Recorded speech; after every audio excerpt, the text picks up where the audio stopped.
Nous sommes en direct sur le plateau télé du MXL Forum Entreprendre et je reçois Benoît Nicolai. Bonjour. Bonjour. Vous êtes le directeur de la couveuse PCE, Provence Création d'entreprise, qui est basée à Aix et Marseille. Pouvez-vous nous présenter cette structure ? Tout à fait, donc bonjour à tous. Benoît Nicolai, donc directeur de Provence Création d'entreprise, structure d'accompagnement à la création et développement des entreprises. Nous avons toute une palette de services allant effectivement de la couveuse d'entreprise pour les entrepreneurs qui souhaitent tester leur activité, ainsi qu'un espace de coworking sur Aix, des workshops, du coaching d'entrepreneurs et du networking. Voilà, c'est la notion réseau est quelque chose d'important. Quels sont les types de projets que vous accompagnez ?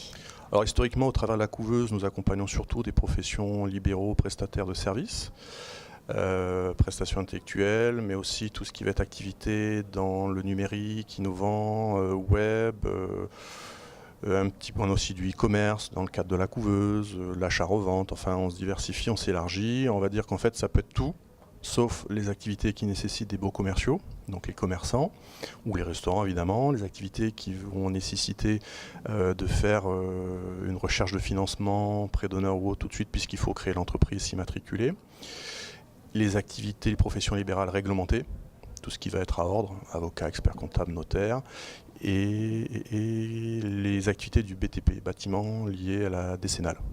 Donc ça laisse quand même pas mal d'activités hébergeables.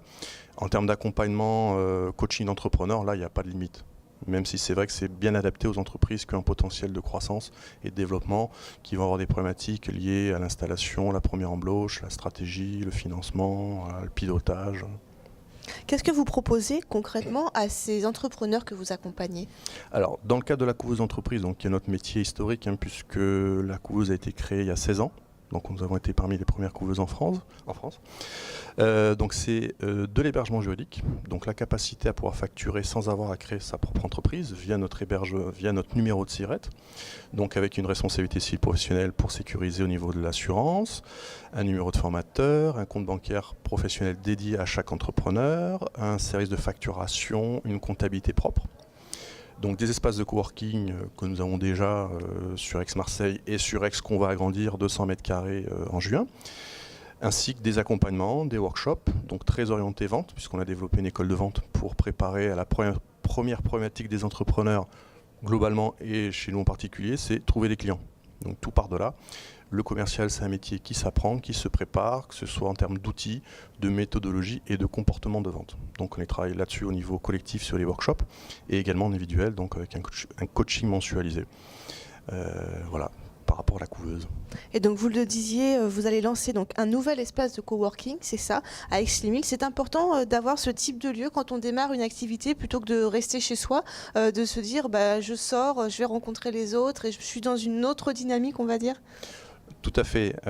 Alors, le coworking, c'est quelque chose qui, nous le faisait, on va dire, un petit peu de façon amateur, avec des petits espaces, parce que ça permet, on l'avait commencé déjà il y a 10-15 ans, puisqu'à l'époque, il n'y avait pas de haut débit, les gens étaient peu équipés ou pas en matériel informatique, donc ça leur permettait d'avoir un lieu de travail opérationnel, et puis ça permettait de faire du réseau. Et maintenant, c'est vrai que le besoin émerge du réseau, l'accompagnement sur unité de lieu, sur du coworking. Ça répond à la problématique, effectivement, de rompre la solitude de l'entrepreneur. Et j'ai été moi-même entrepreneur après mes études, il y a 15 ans maintenant. Et c'est vrai que si j'avais dû me retrouver complètement seul, j'étais en incubateur, ça n'aurait pas été possible, quoi. Se retrouver à la maison, sachant qu'on n'a pas forcément les moyens de se payer un centre d'affaires, un bureau classique, où on va être facile à 500 €, ou la pépinière. Là, on va pouvoir mixer les deux, parce qu'on n'a pas forcément besoin d'avoir un bureau dédié. Et même si on a un bureau dédié, on est dans son bureau. Donc on peut se retrouver à la machine à café, mais finalement, il faut favoriser cette émulation, cet échange, et c'est ça que crée l'espace de coworking. C'est à la fois un lieu de vie, un lieu de travail, un lieu d'échange, d'innovation, et finalement, c'est un accélérateur de business. Et dernière question, quel conseil vous donneriez à quelqu'un qui souhaite lancer son projet ? Ça dépend du type de projet, c'est vrai que c'est une question très large. Bon, bien le réfléchir, bien le préparer, plus ou moins selon la typologie. C'est vrai que nous dans la couveuse, et c'est la force du test, c'est qu'à un moment donné, on définit ce qu'on a envie de faire, la cible, comment on veut le faire, et finalement le but c'est d'y aller le plus tôt possible pour tester.